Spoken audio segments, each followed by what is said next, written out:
You usually picture luck as, I don't know, like a roll of the dice, But right? yeah, completely random. Right. You're either born under a lucky star or you're just sort of doomed to step in puddles your whole life. Exactly. But what if luck is actually a highly specific, powerful force? Like something you can actively steer? It's a wild thought, but yeah. In this deep dive into the 3,000-year-old wisdom of the I Ching, we are going to completely flip your understanding of fate.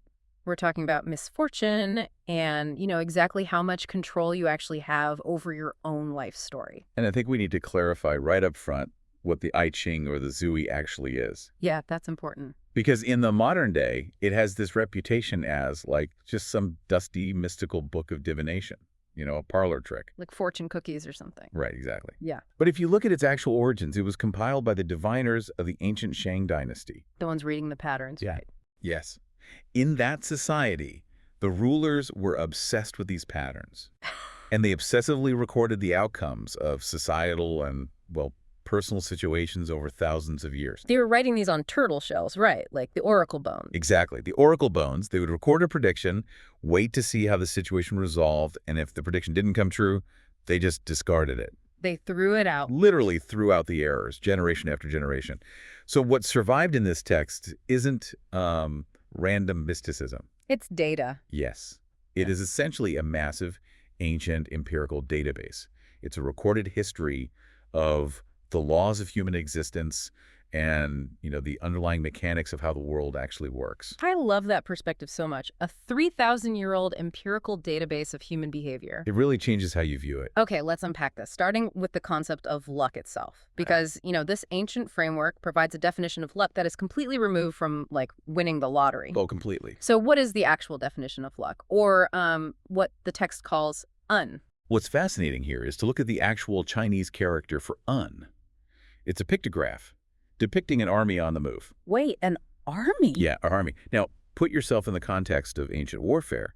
Communication was, well, incredibly limited. Obviously, no radios. Right. So if two divisions of an army were ordered to meet at a specific battlefield at a specific time, and one division arrived late, it was catastrophic. Right, because you get flanked and you lose the whole war. Exactly. And for the general who arrived late, it often meant immediate execution. Jeez. Regardless of how competent they were otherwise. Arriving on time was absolutely everything. Wow. So the character for luck inherently means the strength, the driving power to achieve a specific goal on a scheduled timeline. That is a massive paradigm shift. It really is. It has nothing to do with random chance. Yeah. It's entirely about the force of forward momentum to reach a destination. Luck is momentum. I love that. And the I Ching argues that humans actually possess the strongest form of this luck, right? The luck between heaven and earth. Gapjito luck, yes. And the reason we have it is simply because we possess a mind. We have, like, intention. Precisely. Right. Intention is the engine of that forward momentum. It's Yeah. what drives the army. To make this concrete for you listening, there is a brilliant analogy drawn from this philosophy. Imagine a massive boulder rolling down a hill. Right. If there is a tree in its path, the tree is just going to get crushed. Right. It has no agency. It is purely at the mercy of its environment. But if there's a bear in the path, the bear will see the boulder and dodge it. It moves out of the way. Yeah. The bear's instinct, its ability to react and move, is a form of luck. It avoided destruction. But, instinct has limits. Exactly. Because then winter comes, Hmm. the bear has to hibernate to survive. It is bound by the seasons. It has to stop moving. Right. But a human sees the winter coming and keeps going. We build fires. We weave heavy clothes, we construct shelters, we keep moving toward our goals even when the environment is, like, actively hostile. We don't stop. That relentless, unstoppable drive is powered by our mind. That cognitive awareness is what makes human luck so incredibly strong. We aren't passive trees waiting to be crushed. And that cognitive awareness allows us to manipulate the environment rather than just reacting to it. We project into the future, we plan, and we push through. But wait, this brings up a massive contradiction, doesn't it? How so? If we are all born with this incredible, unstoppable cognitive power, why does life so often feel impossibly hard? Right. Like, if we have this ultimate forward momentum, why is everyone so stressed out all the time?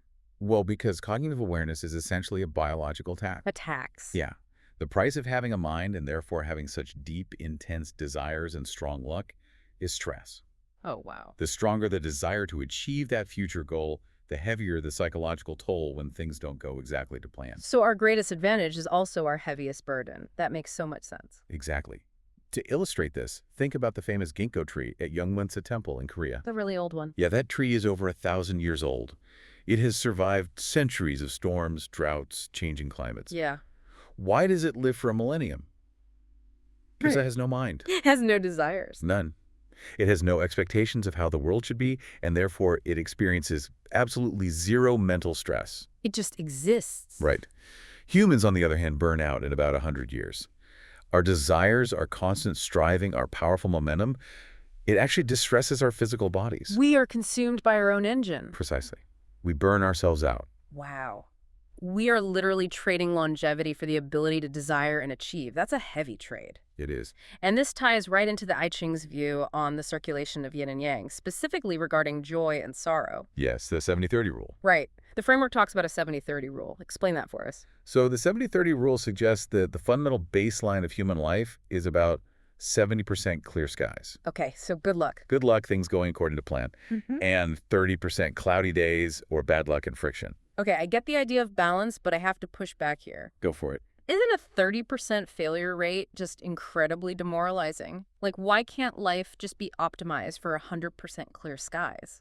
Well, If we have the power to shape our environment, why not eliminate the sorrow entirely? I know everyone listening is thinking the same thing. It sounds ideal, absolutely. But if we connect this to the bigger picture of human psychology, joy without sorrow is incredibly fragile. Fragile. Yes, it's terribly shallow. What's fascinating here is that the constant circulation of yin and yang, of sorrow and joy, is essential for a truly resilient life. Okay. Think about it like the immune system or building muscle.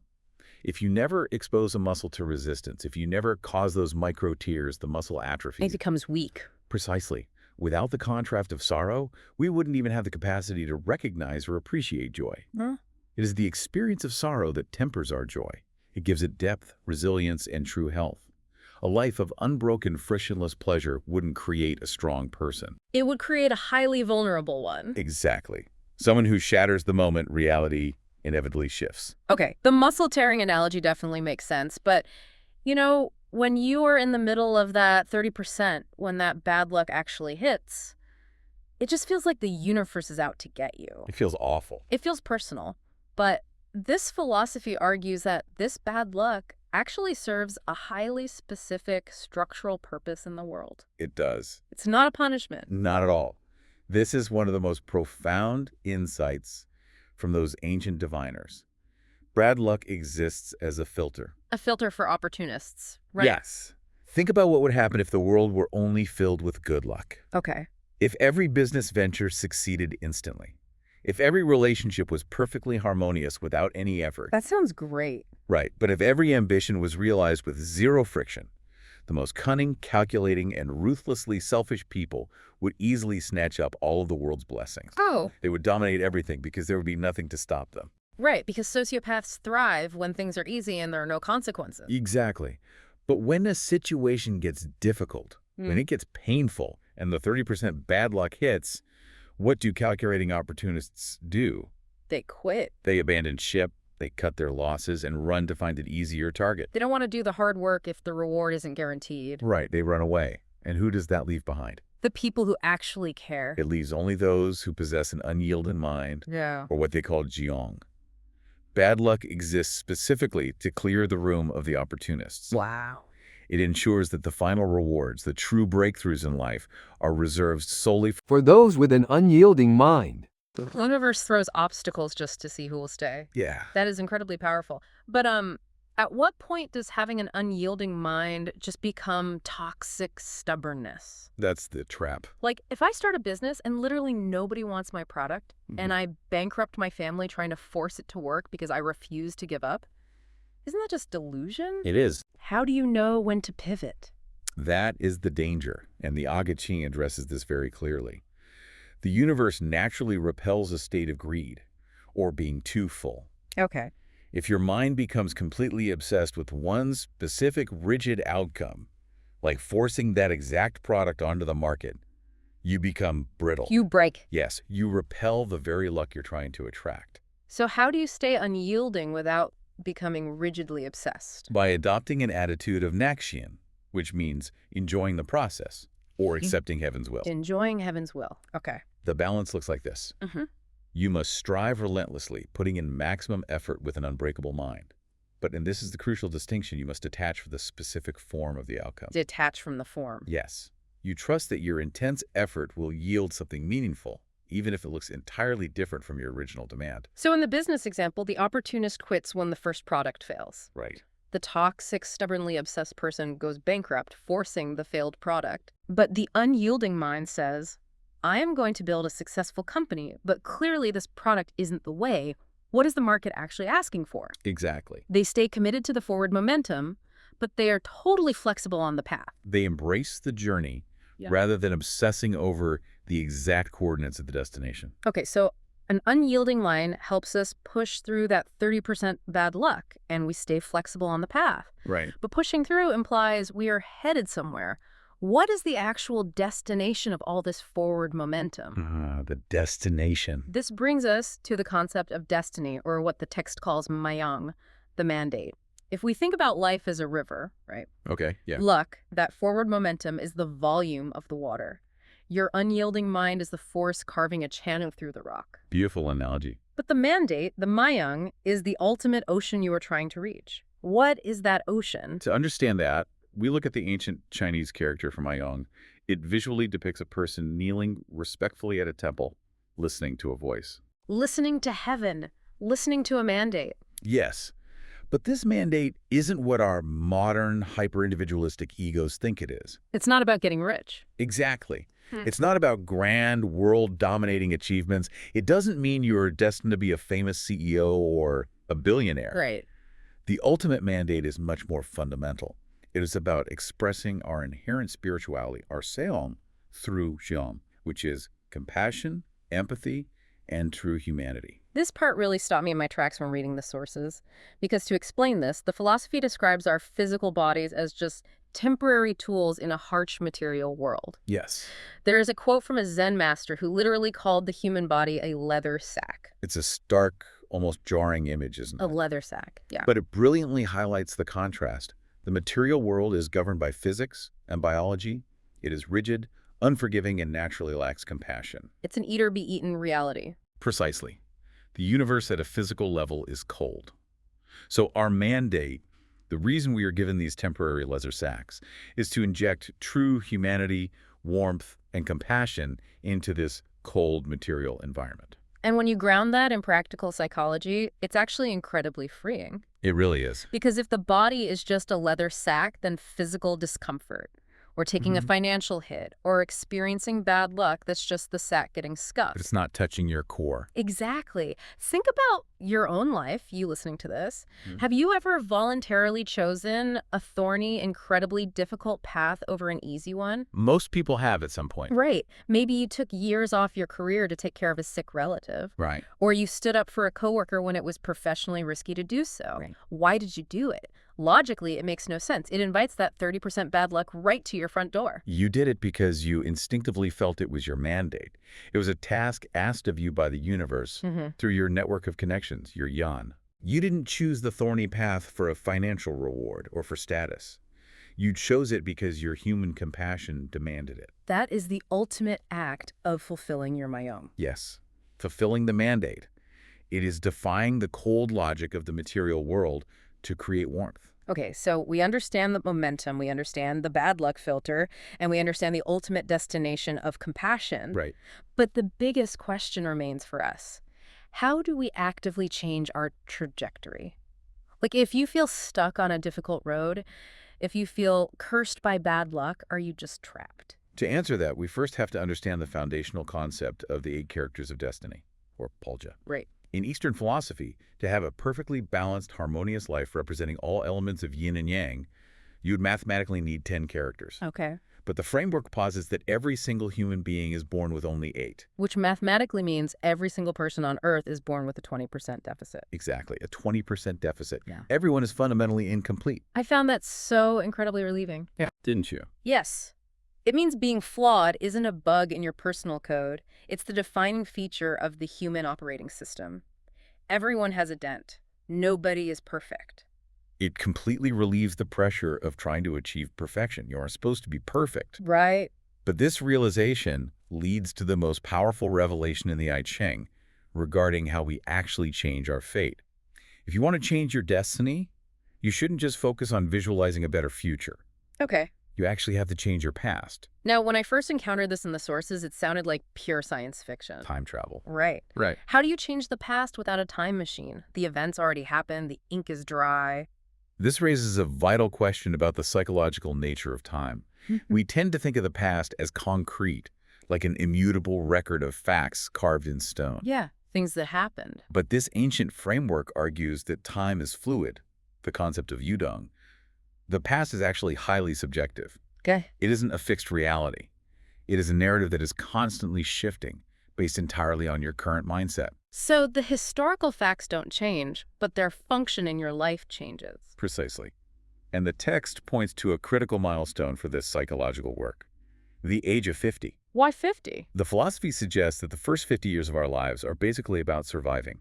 We are just trying to ride the waves of fate. Getting battered by that 30% of bad luck. Exactly. Trying to find our footing, building careers, raising families. We're just reacting to the boulder rolling down the hill. Yes. But around 50, something shifts. We become acutely aware of our own mortality. The physical leather sack starts to wear down. Exactly. We realize we have less time ahead of us than behind us. And it's at this point that we are tasked with transcending our fate. How do we do that? By looking back at our past, especially the bitterest, most deeply resentful memories, the times we felt totally victimized by bad luck. Let's use a concrete example here. Say you were fired from your dream job at age 30. Okay, good example. And for 20 years, you viewed that event as a massive tragedy. You told yourself, that was the day my life was ruined. That is your past. Right. But at age 50, you look back with the wisdom of the unyielding mind. Okay. You realize that getting fired forced you out of your comfort zone. It forced you to discover a new industry where you eventually thrived. Or it led you to meet the person who became your spouse. Exactly. You have to look at those painful moments and realize they weren't meaningless tragedies. They were the necessary training grounds that gave you your depth, your resilience, and your capacity for compassion. So the historical fact remains you were fired, but by actively reinterpreting it, you literally changed the past. You change what it means. You transform a narrative of tragedy and victimhood into a powerful origin story. Exactly. And the moment your past changes from a heavy burden into a profound source of strength, your present identity instantly transforms. You are no longer the victim of that company. Right. You are the survivor who passed the universe's filter. And when your present identity shifts that radically, it completely alters the trajectory of your future. That is unbelievable. By realizing that the bad luck was actually the necessary friction that carved your unyielding mind, you rewrite the entire script. You do. You hack your fate by changing what your history means. That reminds me of a brilliant quote from the artist Renoir. Late in his life, he suffered from severe rheumatoid arthritis. Oh, wow. His hands were crippled, yet he continued to paint every single day through agonizing physical pain. It's unyielding. Completely. And when someone asked him why he subjected himself to such torture, he simply said, "The pain passes, but the beauty remains." That is beautiful. I Ching teaches exactly this principle: the pain, the anomalies, the bad luck and friction of daily life that will eventually rot away with time. The physical leather sack will break down. Right. But what remains eternally is truth, goodness, and beauty. That is the eternal trend of the universe. Pain passes, beauty remains. That perfectly encapsulates this entire philosophy. Let's summarize this incredible journey for a moment. Let's do it. We started by redefining luck, not as random chance, but as the raw, forward momentum of your own cognitive intention. Right. We explored how the stress of desire is the toll we pay for that immense power, and how the 30% of sorrow we experience is the exact resistance needed to give our joy its depth and resilience. And we learned that bad luck isn't a punishment, but a necessary structural filter, clearing away the opportunists and leaving the true rewards only for those with an unyielding, flexible mind. We discovered that our ultimate mandate isn't about hoarding material success, but about using our temporary physical bodies to express deep compassion in a cold world. Fulfilling my own. Exactly. And finally, we learned that the ultimate hack to taking control of our narrative is by changing our past, reinterpreting our deepest pain as the catalyst for our current strength. It's a complete paradigm shift. It really is. But I want to leave you, the listener, with one final provocative thought to mull over. Something that builds on everything we've talked about today. What's the thought? Well, this ancient framework notes that our ego, our very sense of I, our distinct personality, doesn't even exist when we are born. Right. It is entirely constructed around age 12, built completely out of the connections, the culture, and the people surrounding us. It's a collage of outside influences. It's not inherently us. Exactly. So if your ego is just a temporary construct authored by the world around you, what if the tragic fate you are so desperately trying to fight doesn't even belong to the true you at all? Wow. What if you are exhausting yourself fighting to save a fictional character in a story when you actually possess the power of the author? Think about that the next time you feel unlucky. Are you the tree waiting to be crushed, or are you the one steering the momentum? That's a lot to think about. It is. Thank you so much for joining us on this deep dive. We'll catch you on the next one.